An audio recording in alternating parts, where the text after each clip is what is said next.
Muy bien. Tenemos listos los temas. Profe, ¿usted arranca hoy o me voy yo de largo? Cuente. El asunto es el siguiente. Un juez otorga medidas sustitutivas a 18 aprehendidos con armas de fuego en el estacionamiento del Hospital Luis Bernaza. Punto Noticias. Alrededor de la medianoche del martes 7 de junio, unas 18 personas fueron aprehendidas por agentes de la Policía Nacional en los exteriores del Hospital Luis Bernaza en Guayaquil. Cristian Vera, jefe del circuito 9 de octubre, informó que tras una alerta se realizó el operativo de control en la Casa de Salud en el que se detuvo a los implicados por el delito de tenencia y porte de armas de fuego. De acuerdo a la información preliminar, los implicados tenían en la mira a José Arturo Rivas Lozano, de 41 años, quien resultó herido la tarde del 7 de junio tras un atentado en una plaza comercial ubicada en una zona exclusiva de la vía Salitre en el cantón Daule, provincia de Guayas. Un juez de garantías penales otorgó medidas sustitutivas a las 18 personas detenidas con armas de fuego y municiones en el estacionamiento de un hospital en el centro de Guayaquil. Alexis Moncayo tiene la palabra sobre este tema. En Pichincha opina. Gracias, profe. Estoy malanochado, me van a perdonar, con chuchequi seco. No podía dormir, estaba ahí viendo el techo y viendo cómo llovía. A ver, ayer comentábamos con ustedes lo que había sido la noche del día martes, la aprobación, o tarde del día martes, la aprobación de esta ley para el uso progresivo de la fuerza. Y yo les manifestaba el día de ayer que difícilmente con la aprobación de esta norma, la realidad o el escenario actual que estamos viviendo los ecuatorianos iba a cambiar. Y en efecto, no ha cambiado nada. Claro que la ley todavía, digamos, no está vigente, eso también hay que aclararlo. Eso fue una omisión que yo cometí el día de ayer. Vale la pena hacerlo ahora, hay que aclararlo. A ver, la ley fue aprobada por la Asamblea, sí, pero de ahí tiene que entrar a revisión por parte del Ejecutivo. En 30 días tendrá que devolver a la Asamblea si es que existe alguna objeción de carácter total o parcial. Y finalmente después entrará a publicarse en el registro oficial y el Ecuador tendrá una ley para el uso progresivo de la fuerza. Pero yo sigo sosteniendo y sigo creyendo, convencido estoy, de que con una ley no vamos a solucionar estos problemas. Fíjense que a estos señores, que además llegaron armados a una casa de salud, minutos después el operador de justicia, el juez o la jueza, los dejó en libertad. Y bueno, eso pasó en Guayaquil.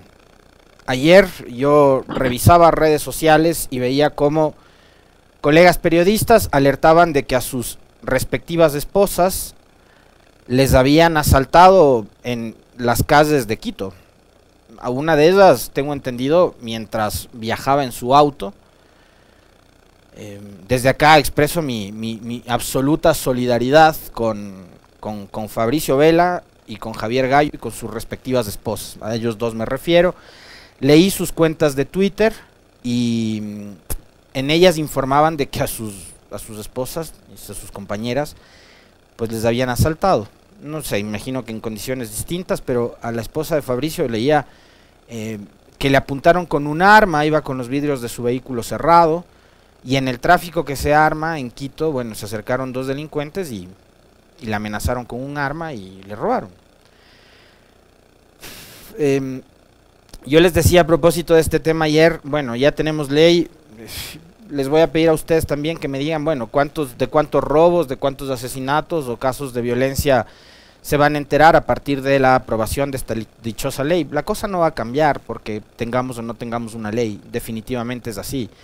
Mientras no exista de parte del gobierno nacional la intención de parar esta situación a través de reforzar a la fuerza pública con más presencia en los lugares donde tiene que estar, no en esos operativos que previamente se anuncian, que son una suerte más bien como de alerta o de alarmas para los delincuentes y para los antisociales, que además tienen gente infiltrada en policía, por ejemplo, y eso es me parece que es un hecho. El gobierno nacional, la fuerza pública tiene que trabajar mucho en cuestiones de inteligencia, no solo para tratar de evitar los robos estos de celulares o asaltos en los semáforos o en las calles de las ciudades, sino para parar esa delincuencia como la que nos acaba de relatar el profe, ¿no? De una banda de 18, de 20 sujetos que llegan armados hasta una casa de salud para obligar a los médicos a que atiendan a una persona que había sido previamente herida de bala, o para rematar a alguien a quien tenían que asesinar. O sea, esto realmente, créanme, ya es de locos. Esto, lo que estamos viviendo en el país parece una película o una novela de terror, pero qué difícil es relatarla y qué difícil es también como ciudadanos el estar, no sé, como de alguna forma asustados, temerosos, con miedo de que cualquiera de estas personas que salen armadas a la calle a robar, a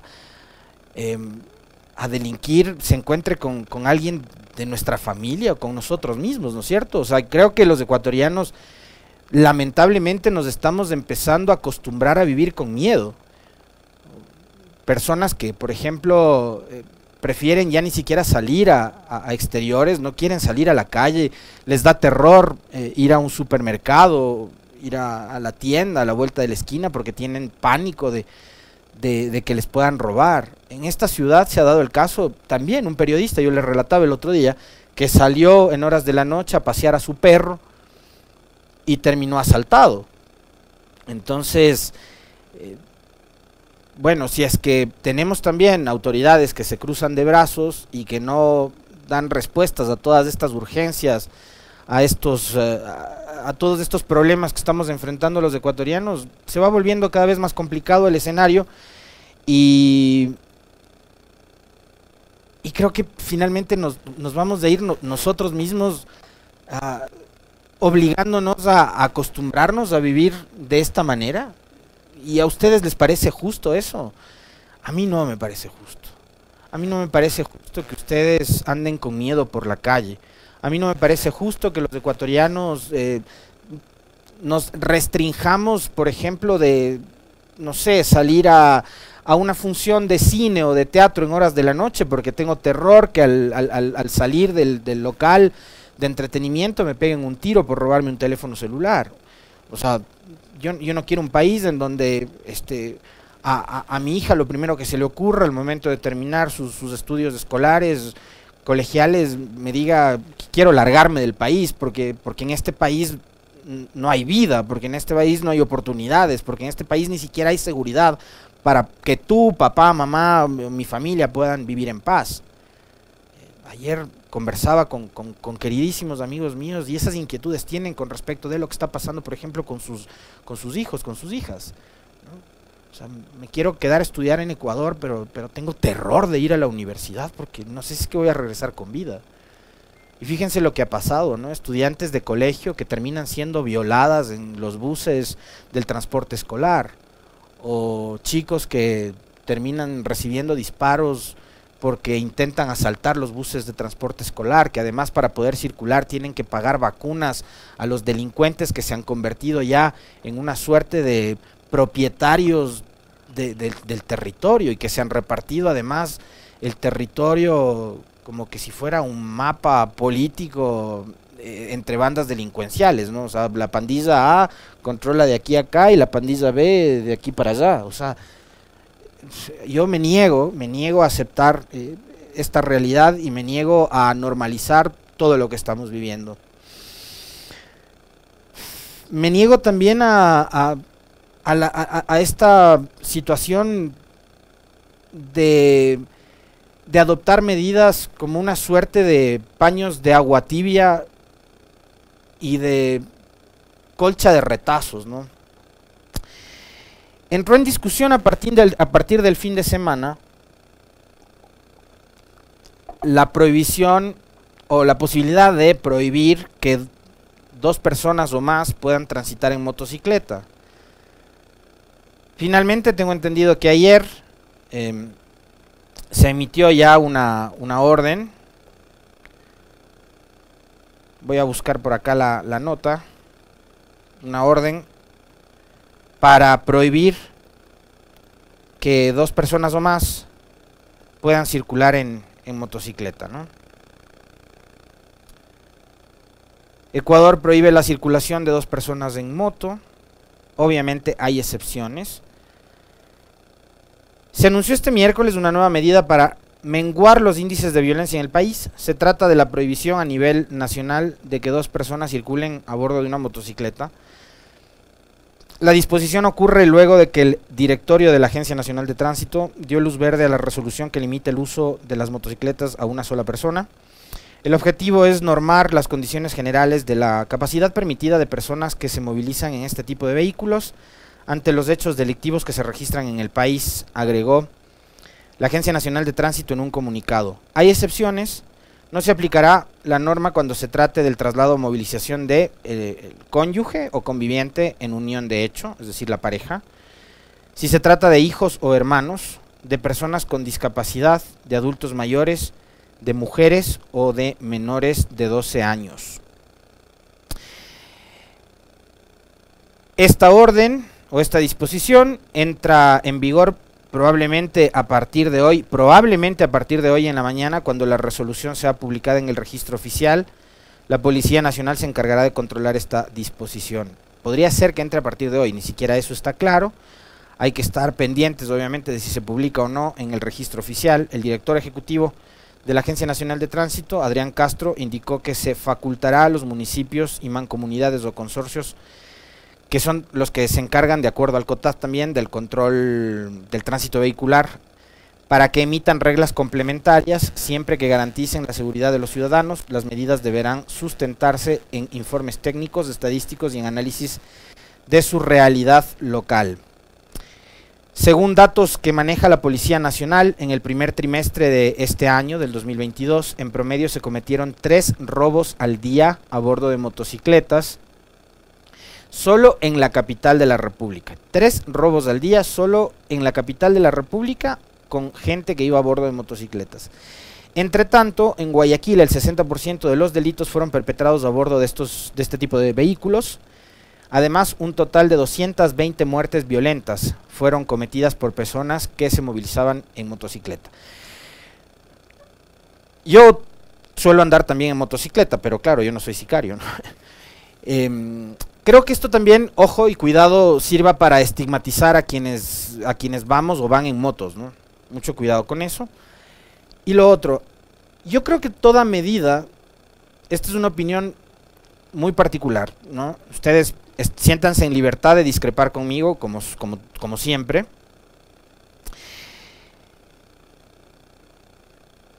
Toda medida que se adopte para tratar de parar, de frenar esta escalada de violencia y de inseguridad, me parece que es positiva. Pero siempre y cuando dicha medida sea adoptada a través de un proceso de análisis y de estudios técnicos que indiquen que adoptando estas decisiones y estas medidas, la situación va a mejorar. Por eso yo les hablaba hace un rato de que espero de que estas no sean decisiones tomadas al apuro, decisiones desesperadas ante la situación tan grave que está atravesando el país, que no se conviertan en medidas parche o en paños de agua tibia como para tratar de calmar un poco la ansiedad o la preocupación que hay de autoridades locales y de los ciudadanos, sobre todo, que estamos viviendo con miedo. O sea, espero, anhelo que estas medidas hayan sido estudiadas. ¿Y por qué les digo que, digamos, también me genera duda esto? Porque esta resolución bien se podía haber consultado, o bien se podía haber adoptado, o bien se podía haber anunciado el lunes anterior, después de la reunión con los alcaldes y con los prefectos. Pero no lo hicieron. Y recién toman esta decisión 2 o 3 días después de aquella reunión. Entonces, por eso me parece que son insisto, como medidas desesperadas. O sea, es como, están diciendo que prohibamos que vayan 2 en moto, ya prohibimos. Están diciendo que era mejor tener un Ministerio del Interior y no solo Ministerio de Gobierno y Política, sino tener 2, uno de Gobierno y uno, creemos el Ministerio del Interior. O sea, ¿lo hacen porque están desesperados, porque están asustados, porque están improvisando, o lo hacen porque en serio tienen un plan, una estrategia para enfrentar estos problemas de inseguridad? A mí me da la impresión, créanme, cada día más convencido de esto, de que el gobierno nacional no sabe dónde está parado en materia de seguridad, que no tienen idea de lo que están haciendo. Y tanto no tienen idea de lo que están haciendo que el presidente en este último periplo por los Estados Unidos se ha referido al tema de seguridad y ha dicho lo siguiente. Escuchemos por favor una de las intervenciones del presidente Lasso, hablando precisamente sobre lo que para él debería ser el camino, la ruta para solucionar los problemas de inseguridad. Se ha incrementado la violencia, sigue siendo las muertes violentas en el Ecuador mucho más bajas que en Colombia y sustancialmente más bajas que México. Por lo tanto, lo que sucede en Ecuador tampoco es algo, escandaloso con relación a los indicadores de la región. ¿Podemos repetir, por favor? Y no es este el que quería, pero repitamos.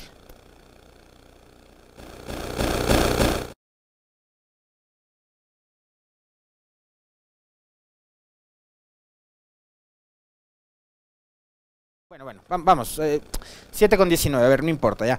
A ver, el presidente Lasso dijo en esta entrevista que concedió, no sé si es que concedió a La Voz de América, a BOA o a CNN, pero dio 2 entrevistas, una con BOA, una con CNN, en donde él dijo que el Ecuador necesita el apoyo de la comunidad internacional. Ahí sí podemos poner las capturas de pantalla de lo que ha sucedido en los últimos días.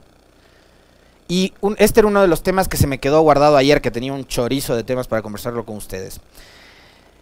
El presidente Lasso, que es el jefe del Estado, que es además del comandante en jefe del Ejército y de la Policía Nacional, va a un evento internacional afuera, hace su exposición con medios extranjeros y les dice: hijo, vengo a pedirles a los Estados Unidos, a la comunidad europea, a Israel, a todo el mundo, que por favor me ayuden a controlar el tema de la inseguridad y el narcotráfico en el Ecuador, porque yo no puedo. O sea, eso es lo que fue a decir el presidente cuando dice necesitamos de la... Es verdad, o sea, la guerra contra el narcotráfico no es una guerra de Ecuador, ni es una guerra particular de México, ni es una guerra particular de Colombia.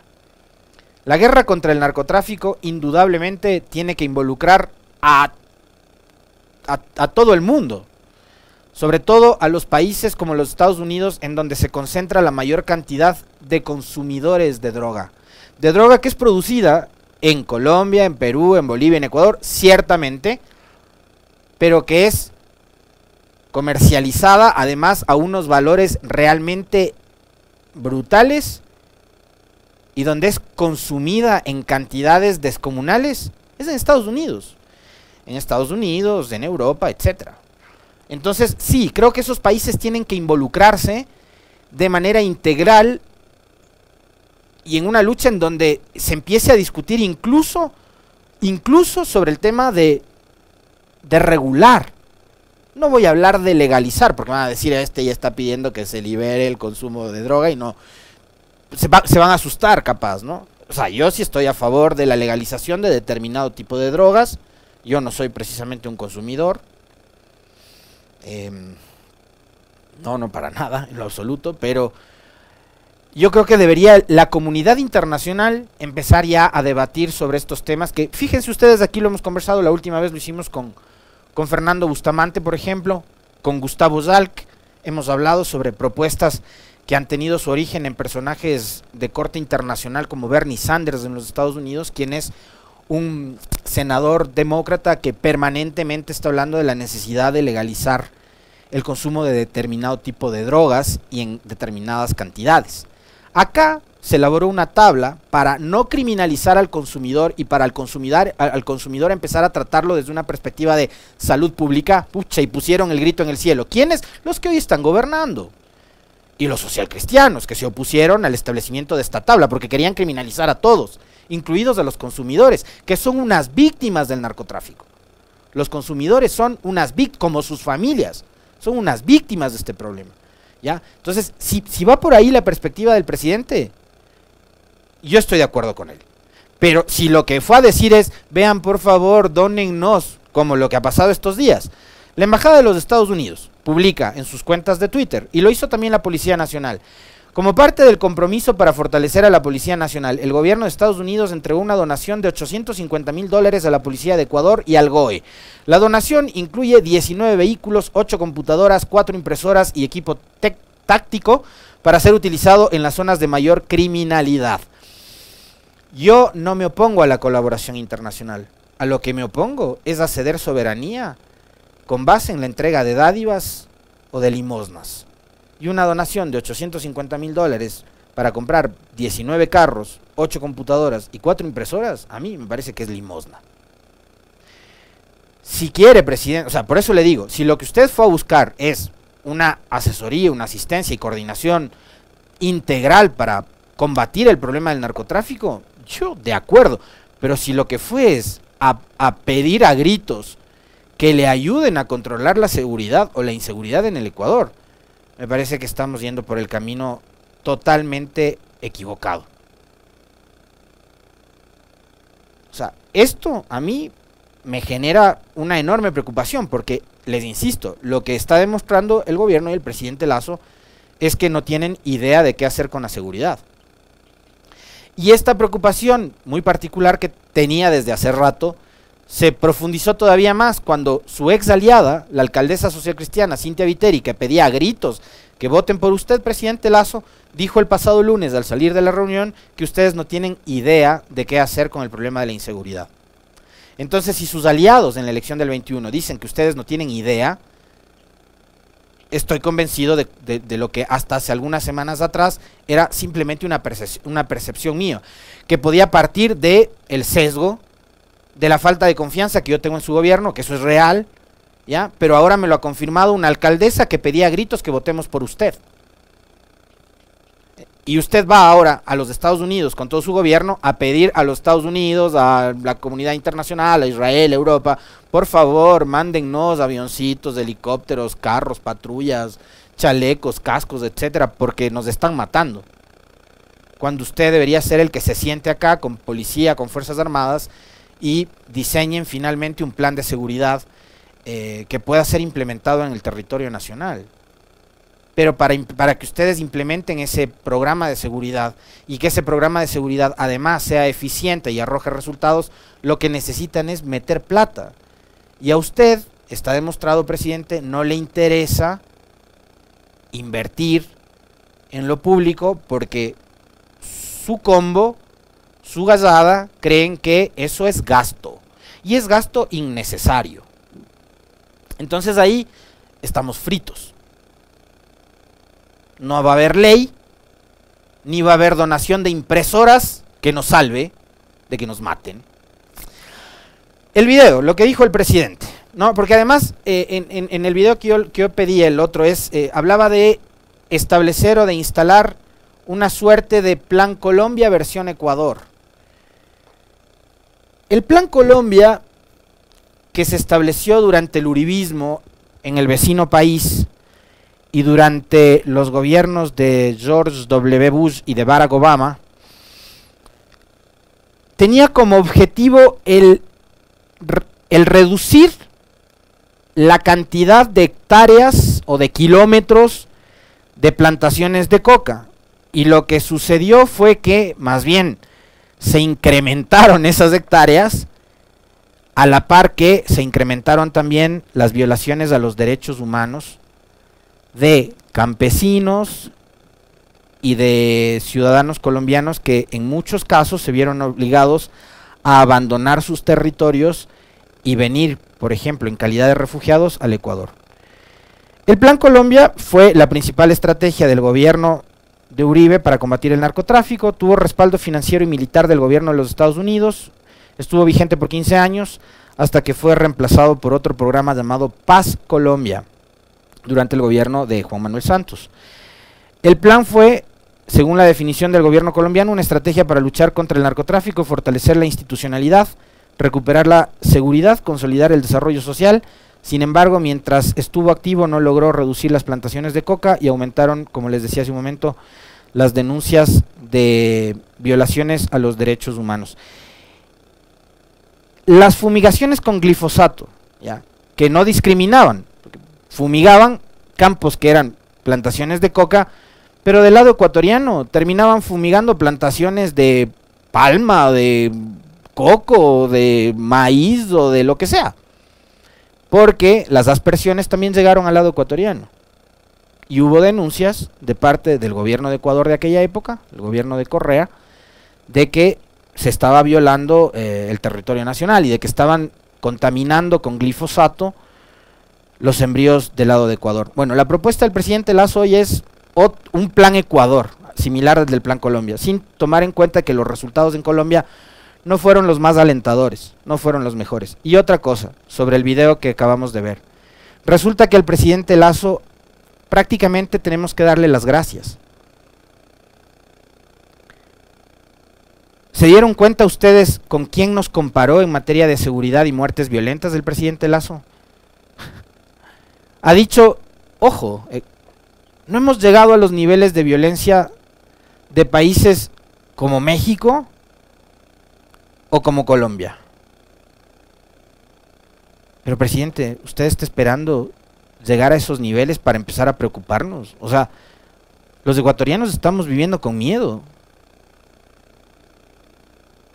Y usted espera que lleguemos a los niveles de criminalidad a los que han llegado México y Colombia, que son países en donde el narcotráfico prácticamente ha ocupado territorios enteros, en donde el narcotráfico financia campañas electorales, en donde el narcotráfico ha hecho corretear a los ejércitos y a la policía, como para que usted espere que los ecuatorianos ahí sí nos pongamos a reclamar por seguridad. O sea, yo no sé si es que usted se da cuenta de lo que está diciendo, de lo que está pidiendo, presidente. Pero resulta que tenemos que agradecerle porque no hemos llegado todavía a los umbrales de criminalidad que sí ha experimentado México y Colombia. Más preocupante todavía esa visión del presidente Lasso, una visión absolutamente reducida de lo que está pasando con el Ecuador en materia de seguridad. Creo que ni se ha enterado de lo que pasó ayer en este hospital en Guayaquil. 7:30, profe, un fuerte abrazo, nos volvemos a ver mañana con usted, cuídese mucho.